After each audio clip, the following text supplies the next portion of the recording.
It gives me great pleasure now to introduce our next speaker, who's going to be talking about the reaction or response of the Catholic churches of Ukraine to the events of the EuroMaidan and its aftermath. That speaker is Deacon Roman Zaviyskyy, who is presently Dean of Theology at the Ukrainian Catholic University in Lviv. Deacon Zaviyskyy was born and grew up in Lviv, where he earned an engineering degree. I didn't know that until last night when I downloaded part of his CV. So he's an engineer. Whoa.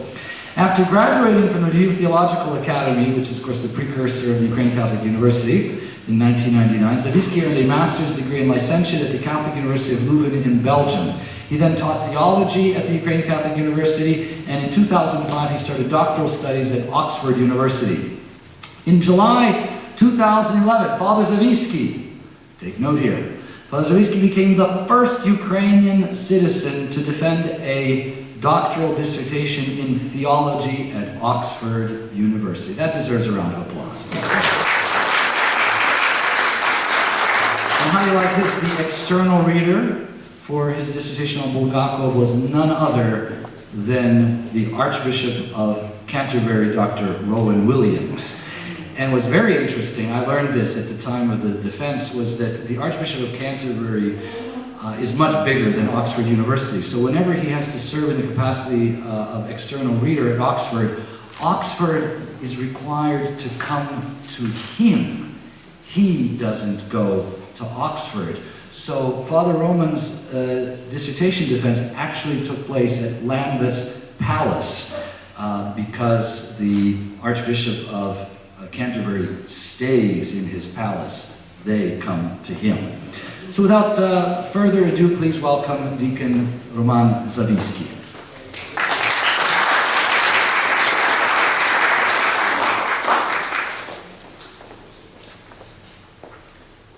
I wish I could set my own slip for introduction, which would be as modest as Father Kirill's, but you know, I don't know, these days people download things which are not exactly matching the truth.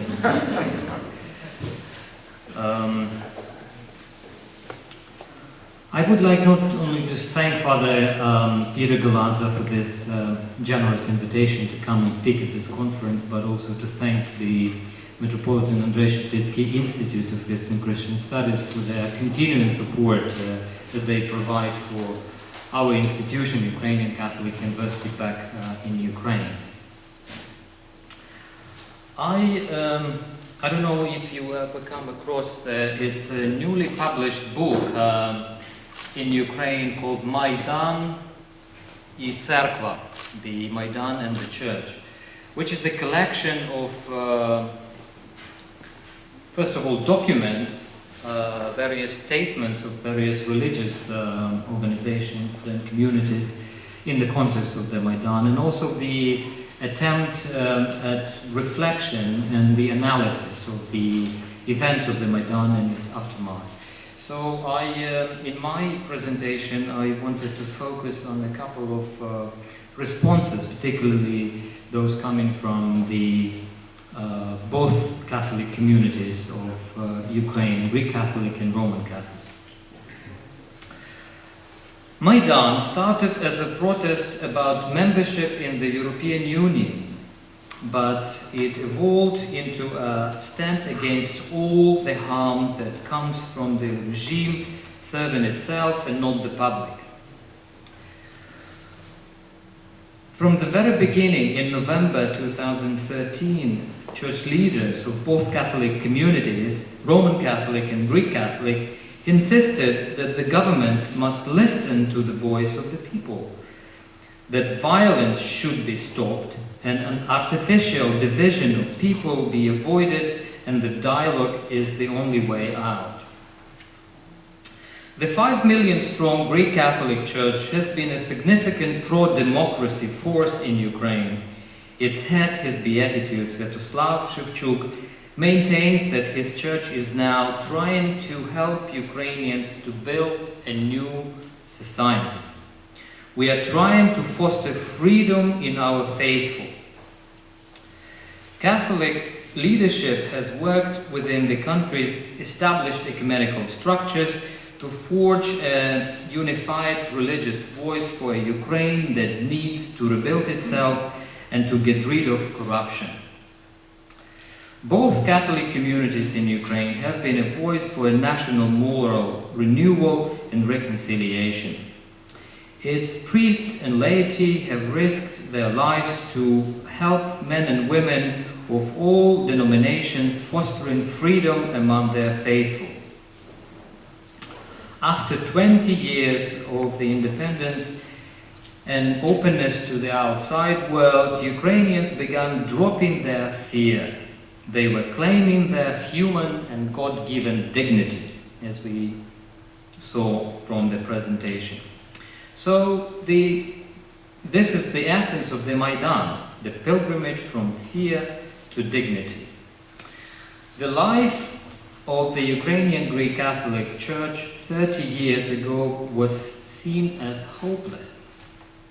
In 1939, the Ukrainian Greek-Catholic Church had 3,000 priests, and in 1989 it was reduced to 300 priests, with an average age of 70. Today, it is again 3,000 priests, average age 40, so it's a very young church, with over 800 seminarians. In the beginning of the 20th century, the quintessentially ethnic Greek Catholic Church had 3 dioceses in western Ukraine, Lviv, Peremyshel, Ivano-Frankivsk. There were just 3 bishops and no auxiliary bishops. Today, the church has over 50 bishops on many continents and in many countries. It is a global church, not only an ethnic phenomenon. Ukrainian Greek Catholic Church also enjoys the charismatic leadership in the persons of Lubomir Cardinal Guzar and Sviatoslav Shevchuk, the new head of the church. In the past, and during the Maidan, they called things by their name, in keeping with the encouragement of Pope Francis, who said that the shepherds need to be with their flock. They insisted that the priest of the Ukrainian Greek Catholic Church go with the people even when this meant to be on the square. Although Cardinal Guzar strongly supported Ukraine's Western orientation in terms of the rule of law, greater transparency, and independence from Russia, he made it clear that we would like to be part of the European Union, but we are not enthused about taking everything that is coming from Europe. Let us look at the reactions of the UGCC leadership during the first period of the Maidan in November. I start with Patriarch Sviatoslav, early statement, but he says, I want to express my solidarity with the youth and with our citizens who are not indifferent to the fate of their country and who are actively displaying their positions. We see that hundreds of thousands of people in various cities and towns in Ukraine and throughout the world are on the streets. Today, we have seen how even tear gas was used near the building of the cabinet of the ministers in Kyiv. Today we pray, and with our prayers we want to appeal to everyone in Ukraine. With great concern we are watching these events that are taking place, and the Patriarch urged those who are in the streets and those who today have a responsibility before the people as our elected officials and those who are members of various civil organizations and political parties, law enforcement officials, our government, to prevent violence. On the 27th of November, the former head of the Ukrainian Greek Catholic Church, Archbishop Emeritus Lubomir, stated that the true Ukraine stands on Maidan. It is too bad, he remarks, that older people are not very actively supporting the youth's actions. But it is clear that the youth should be particularly concerned because it is the future of their country. When the first brutal dispersal of the Maidan occurred on the 30th of November, Patriarch Sviatoslav expressed his sadness over the events that took place at the Independence Square in Kyiv. I quote, "We condemn the violence used by the law enforcement officials to civilians," he said. The hierarch warned not to use the force in response. "We ask you not to allow even greater escalation of the violence which could lead to more tragic consequences. We must not respond with violence to violence." St. Michael's Golden Dome monastery of the Ukrainian Orthodox Church of the Kyiv Patriarchate, as we saw, became the symbol of the second period of the Maidan. Nearly 8 centuries have passed since St. Michael's Monastery sheltered people from the Mongols when Kyiv was besieged. Now people were hiding in the same cathedral from Berkut persecution, from the persecution from their own government. During this second period, not only both Catholic communities, but also Greek Catholics of the diaspora reacted against the government's acts of atrocity. The spiritual leaders of over 1 million of Ukrainians who were forced to leave their country for Western Europe expressed their unity in prayer, aspirations and actions of our people tired of boundless cynicism, deception and deceit of the government that violates valid laws, wanted to hide their lives and crimes with violence against their own people. The statement of the 3rd of December continues, "The violence against peaceful and vulnerable demonstrators, especially against women and the youth, strike the imagination and are unacceptable in a democratic Christian country. Such actions are unconstitutional attempts to establish the regime when the people of Ukraine are deprived of their rights." On December the 4th, the UGCC had greeted the priests and seminarians who arrived to serve people gathered on the Maidan. "I greet all our priests from various cities and villages who have arrived here in order to be together with their people. I greet all of you who possibly, just as Blessed Virgin Mary left your warm homes and come to the capital of our Ukraine today in order to seek a road to hope, to a better future of our country and of our people." On December the 8th, the UGCC had noted that many people have gathered in Kyiv who spontaneously came from throughout Ukraine because of the call of their hearts. Therefore, Sviatoslav says, "It is with a certainty that I can say that today on the EuroMaidan there stands the civil society of Ukraine. Not the government, not the opposition, but truly people who are concerned about their future and are not indifferent about the future of their nation." On December the 11th, Archbishop Emeritus Lubomir made a speech to millions of Ukrainians who were in Independence Square and watching the television in Kyiv and elsewhere, and told Ukrainians a proverb that perhaps he learned here in North America.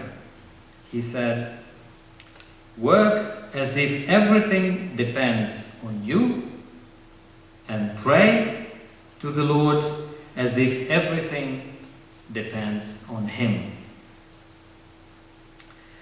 Ukrainian Catholic University in Lviv made a very bold statement during that second period of Maidan on December the 11th.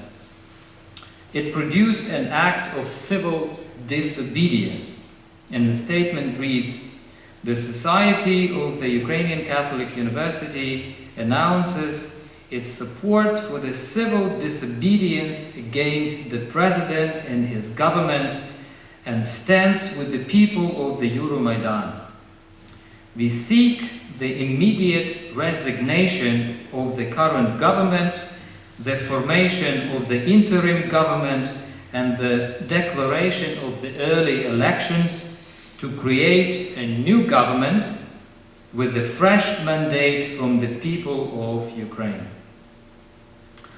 As a leading institution of higher learning free from corruption, UKU, Ukrainian Catholic University, called upon other universities across Ukraine." And there is these words in the statement. "We especially appeal to those rectors and faculty members who, at the time of the communist totalitarianism and during the civic movements in 1991 and 2004, lacked the courage to stand on the side of truth. The world has changed, and during the information age, you cannot hide safely behind your indifference. Instead, today you have the opportunity to change the image of your moral, civil, and professional legacy in the eyes of the younger generations, which are now looking at you from the wreckage of the EuroMaidan. Do not waste this chance."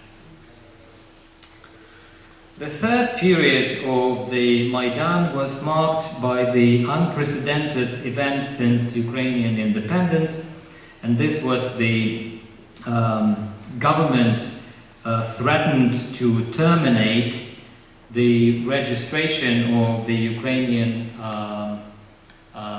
Greco-Catholic Church with the state. So the last time the UGCC was deregistered was obviously during Stalin, when Moscow, the Kremlin orchestrated pseudo-sobor was organized, and Ukrainian Greek-Catholic Church became the largest ecclesial body in the world out of law.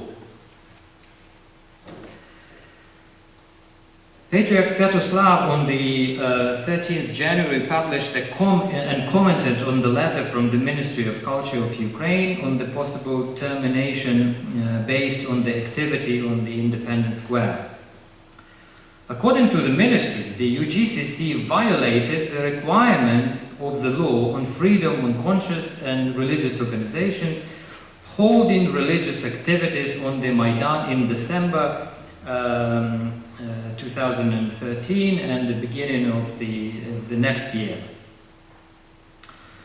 In response to this information from the Ministry of Culture, the Patriarch said that the Church is not taking part in political events, but it cannot stand by when its faithful ask for spiritual care, and they are present on the Maidan. You know, this threatening from the government caused an enormous amount of support for Ukrainian Greek-Catholic Church from various communities, Christian and non-Christian alike.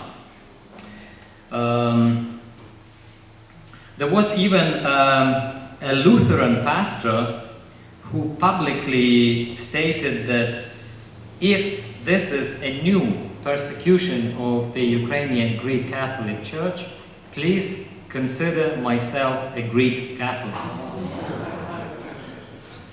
Astonishing statement. And it was public. Patriarch Sviatoslav and Chief Rabbi of Kiev and Ukraine Yakov Blaich on December the 12th jointly opposed the extremist speech of a UGCC priest from Ivano-Frankivsk who expressed aggressiveness and radicalism. And their joint statement reads, "We strongly condemn the December speech made by priest Mikhailo Arsenich, which contradicts the mission of the priest," state the statements, "and the faithful of the entire Ukrainian society. We call on all citizens of Ukraine to understanding, unity, interreligious and interethnic harmony and dialogue. We ask all believers to strengthen their prayers for peace, harmony, and the prosperity of Ukraine and its people, and not to respond to provocations, including those pseudo-religious ones." On December 11th, the Conference of Roman Catholic Bishops of Ukraine strongly condemned the use of force against peaceful demonstrators in Kyiv. I quote, "It seems that the authorities do not hear many calls for a peaceful solution to the current conflict, and their actions led to increased tensions in society and may incur unintended consequences," said bishops of the Roman Catholic Church in Ukraine. During a round table with the assistance of the three former presidents of Ukraine, the current, at that time, Ukrainian president, the religious, academics, leaders, and leaders of the three opposition political parties, Sviatoslav Shevchuk called on the president of Ukraine, Viktor Yanukovych, on behalf of the UGCC and religious community to avoid power confrontation in Ukraine. "Mr. President, take personal control over the security forces of our country. For each violent step generates a new wave of violence. On behalf of the Ukrainian Greco-Catholic Church, I would like to say a sharp no to any kind of violence." Obviously, President Yanukovych, that message was not got across. The faithful of the Roman Catholic Church also took an active part in the demonstration on the Maidan. Archbishop Mieczyslaw Mokshitsky, Metropolitan of Lviv of the Roman Catholic Church, believes that the events on Maidan can lead to change in a political system in Ukraine. The Roman Catholic Church in Ukraine offered a lot of spiritual and moral support to the victims of the security forces. During the Maidan Revolution of Dignity and its aftermath, Metropolitan Hilarion Alfeyev of Volokolamsk, head of the Department of External Church Relations of the Russian Orthodox Church, on numerous occasions attacked the Greek Catholic Church and its leadership, charging that the UGCC has been a political actor, working to keep Ukrainian Orthodoxy disintegrated, and that the Greek Catholic clergy have provoked violence. He also accuses the UGCC of supporting the Ukrainian nationalists, who in his view are persecuting the Russian-speaking population of eastern Ukraine, whom the Russian government is supposedly protecting.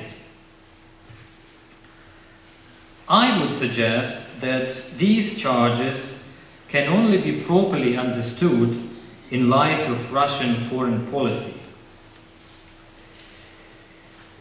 In the Soviet era, the underlying premise was that the Russian Orthodox Church has the task of unifying the peoples of Ukraine and Belarus with the Russians into a single Russian-speaking body. In Putin's Russia, the Russian Orthodox Church has a similar task. For Putin and Hilarion, the very idea of independent Ukraine is a violation of Ruski Mir unity, while the Greek Catholic Church is a violation of Orthodox unity. Metropolitan Hilarion had criticized Patriarch Sviatoslav's relations with the Ukrainian Orthodox Church of the Kievan Patriarchate, but as Sviatoslav pointed out, those relations were of a civil rather than ecclesial nature. They were conducted in the context of the Pan-Ukrainian All-Ukrainian Council of Churches and Religious Organizations. As Andrew Sorokovsky rightly observes, Metropolitan Hilarion's linking of the ecclesiastical and the political is not fortuitous. It reveals how the issues of the church union and Ukrainian independence are connected in the official Russian mind. For Moscow, the very idea of Ukraine is a betrayal of the East Slavic unity, while the union that resulted in the Greek-Catholic Church is the betrayal of Orthodox solidarity.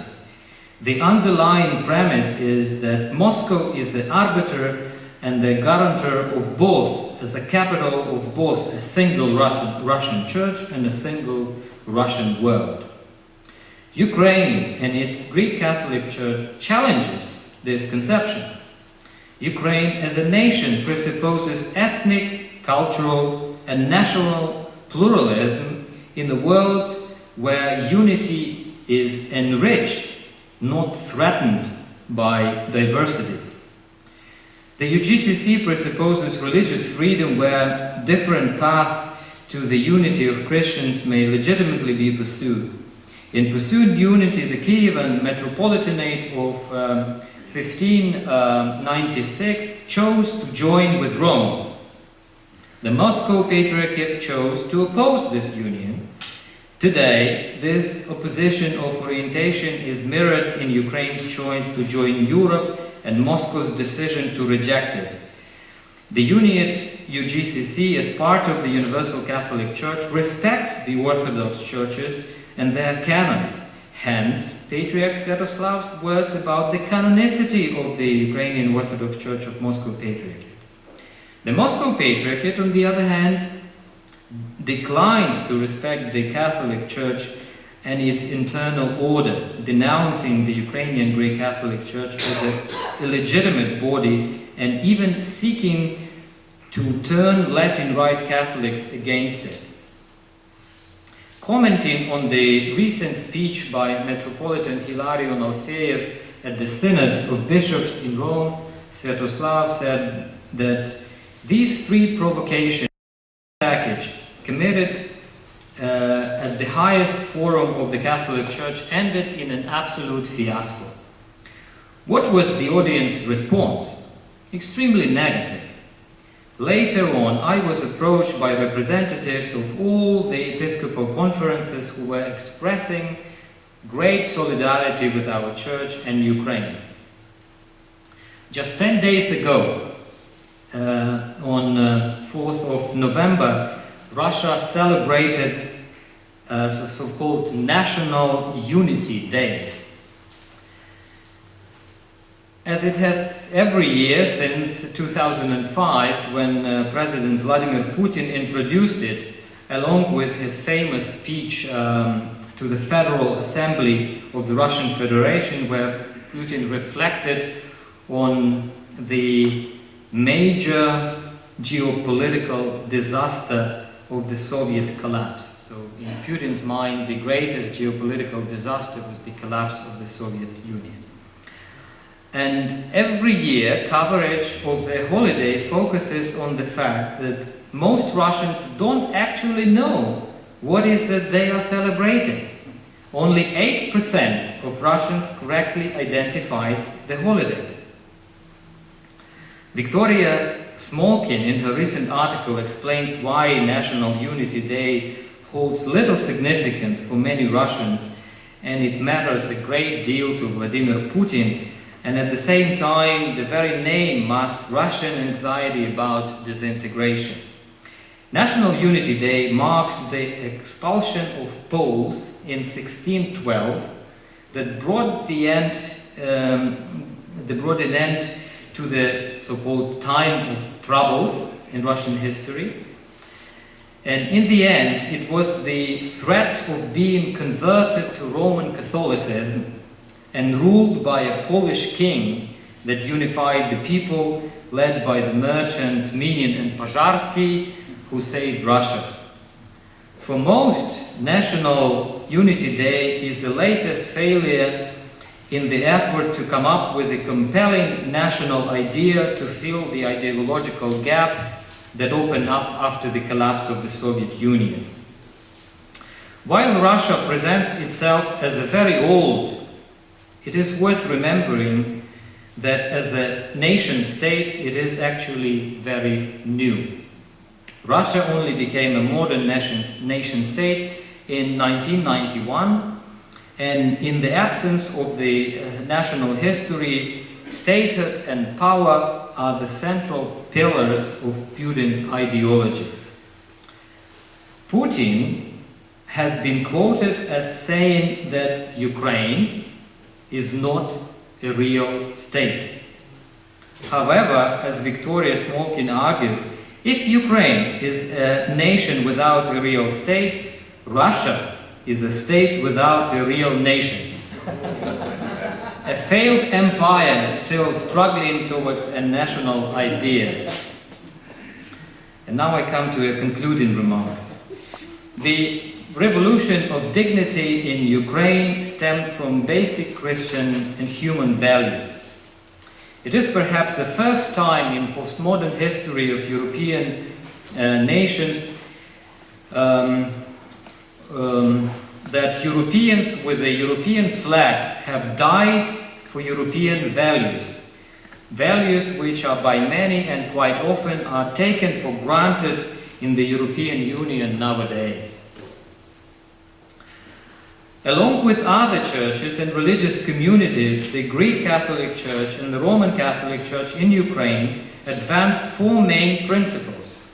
First, that the president and the government need to listen to the people. Second, that violence is unacceptable.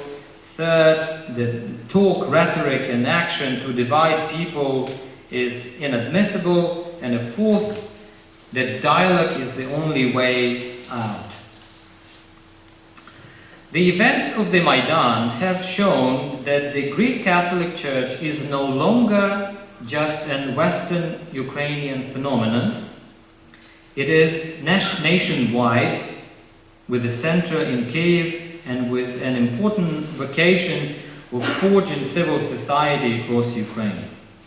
The events of the Maidan have united the churches and religious communities in Ukraine, but at the same time created internal divisions and clashes between hierarchy and faithful, clergy and laity.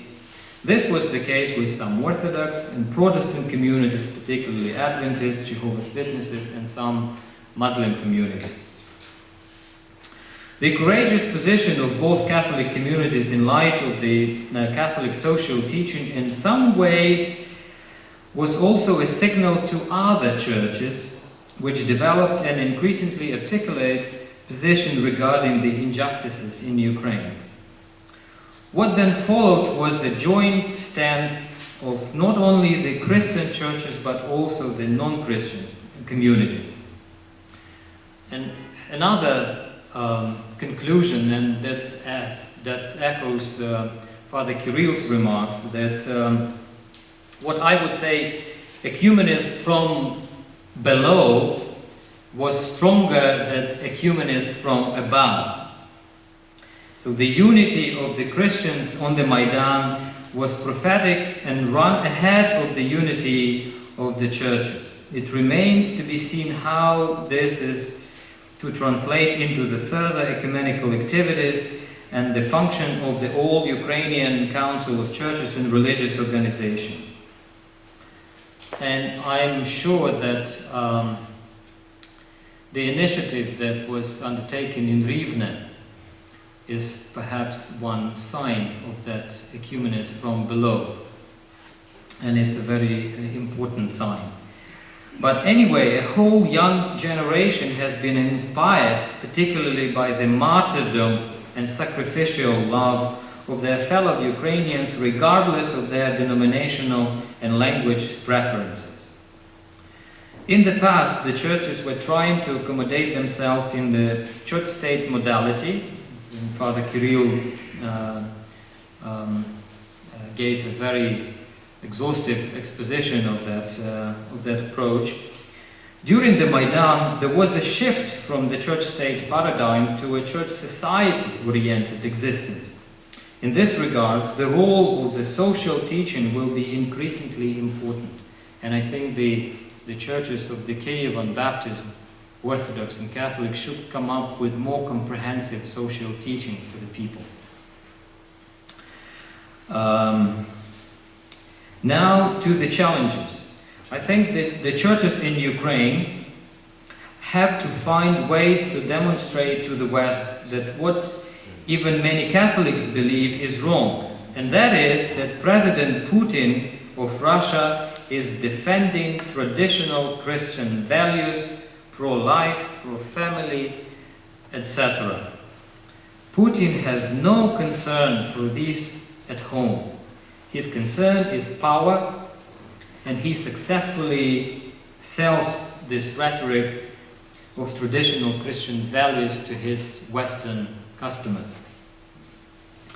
During the Maidan, the geopolitical factors were underestimated and that resulted into a military intervention and Russian occupation of the Crimea and Russian-backed terrorism in eastern Ukraine these days.